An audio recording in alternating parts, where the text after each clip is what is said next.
Salut à toutes, salut à tous, bienvenue dans le Phocéen JT. Voici les 3 thèmes abordés aujourd'hui. On va parler du match OM Karabag, de la suite et la fin du mercato qui approche et bien sûr de cette fameuse offre pour Boubacar Kamara.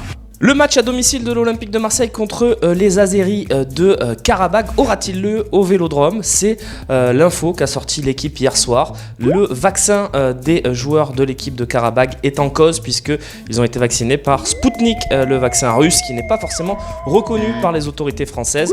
De cet état de fait peut découler un match délocalisé pour l'Olympique de Marseille qui recevrait donc à l'étranger pour ce match aller. Rien n'est encore acté. L'OM entend peut-être faire valoir ses droits et demander une dérogation au gouvernement français pour pouvoir recevoir au stade Vélodrome. On passe au mercato avec Boubacar Kamara qui serait dans le viseur de l'Atlético Madrid. Les Espagnols auraient posé sur la table 5 millions d'euros plus d'éventuels bonus. Une offre refusée d'après Marca par Pablo Longoria qui espère recevoir 10 millions pour son joueur en fin de contrat, en fin de saison.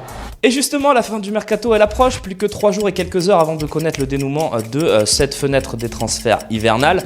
Qu'est-ce qui va se passer ? C'est la question qu'on se pose tous autour de l'Olympique de Marseille. Alors très simple, l'OM entend faire encore quelques mouvements, notamment du côté des départs. Ces départs provoqueront des arrivées, un petit peu comme ça a été le cas lors du début du mercato, avec le départ d'Amavi qui a provoqué l'arrivée de Bakambu par exemple.